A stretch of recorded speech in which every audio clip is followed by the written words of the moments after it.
Give me the wildest thing that you guys have considered. I'm sure there's always, we're going to try this. The NFL doing the kickoff the way they did. It's pretty crazy that that's what it looks like. Give me this has been discussed.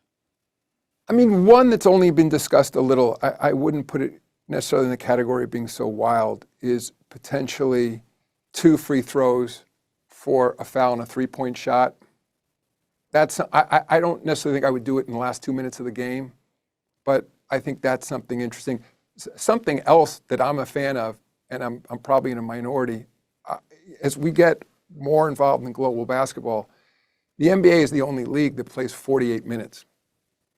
And I am a fan of 4 10-minute quarters. I'm not sure that many others are. I mean, putting aside what it means for records and things like that, I think that a 2-hour format for a game is more consistent with sort of modern television habits. I don't think people in arenas aren't asking us to shorten the game, but I think as a television program, being 2 hours, that's Olympic basketball is 2 hours. College basketball, of course, is yeah. But is if 40 you minutes. like it, I'd say it has kind of a little bit of a push there. Yeah, but it's such a dramatic change to the game. I mean, I think something like that would have to be talked more about over time. I mean, incidentally, But the pitch clock was dramatic, Commissioner. Yeah, no, I get it, and I'm a fan of what baseball did. I'm a baseball fan, and I think some of those changes have really increased sort of the engagement, the entertainment value of the game, and so I'm paying a lot of attention to that. And in fact, I've used the pitch clock, the sort of the increasing the size of the base, et cetera, in meetings at the NBA to say, if baseball, which is more locked into tradition, and I don't mean that negatively, than any other sport. And part of what baseball provides is the tradition, the legacy, that if they're able to make those changes, certainly we shouldn't be afraid to look at changes as well. So, I also think, though, we have made a series of changes over the years. They haven't been as dramatic in many cases. We've changed the format in the last 2 minutes of the game so we wouldn't have as many stoppages. We have a coach's challenge now.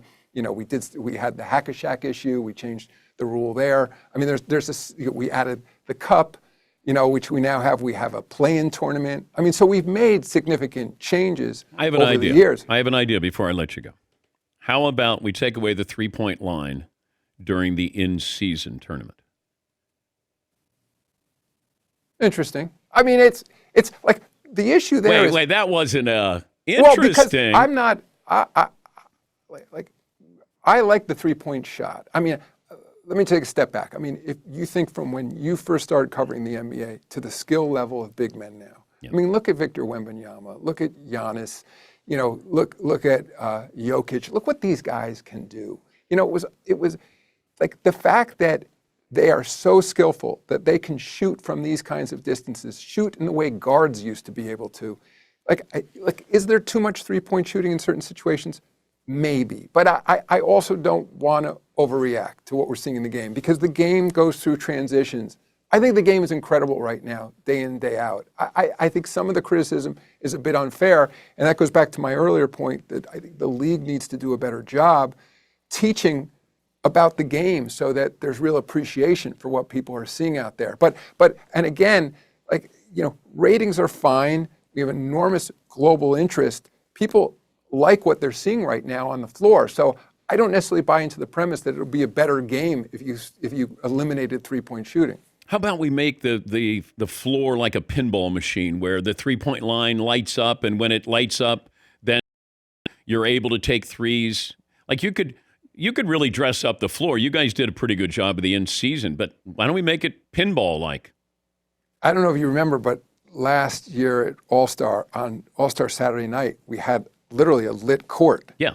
And we played with things like that. I mean, I have one foot in sort of the traditionalist camp, and I really do care about the game, and I think it's so special that I think when you move to that place where it seems too gimmicky, and I think what baseball did, they found a right down the middle path where they preserved what's so great about that game, but found some ways to speed it up, I think have been very effective. So we're open here. We talk a lot about potential change to the game. I would just add back to some notion of a 40-point of a 40-minute game. I mean, because this game is so global, one of the things we'd like to see over time is creating a more consistent set of rules globally around the game. Like, again, the Olympic basketball, I'm sure you watched, on NBC and Peacock, the U.S. Serbia, U.S. France. Those are people who are basketball fans. Some are saying those are two of the best games they ever saw. Incidentally, if you went to a 40-minute game with the issues around load management and resting, it would be the equivalent of, I don't know the exact math, taking like 15 games off the season. I like that.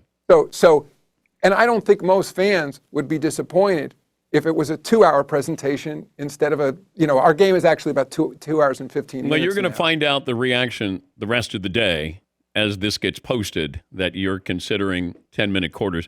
I got to go. Well, I didn't fully say, you asked me for some ideas. It's not quite at that level. I'm not saying there's a vote this week, Commissioner. I'm just saying social media will look at this and go, hey, that sounds great. Now we got guys playing more. Maybe the games are more intense, and it's 40-minute games, and it's great for TV, great for everybody. For another day.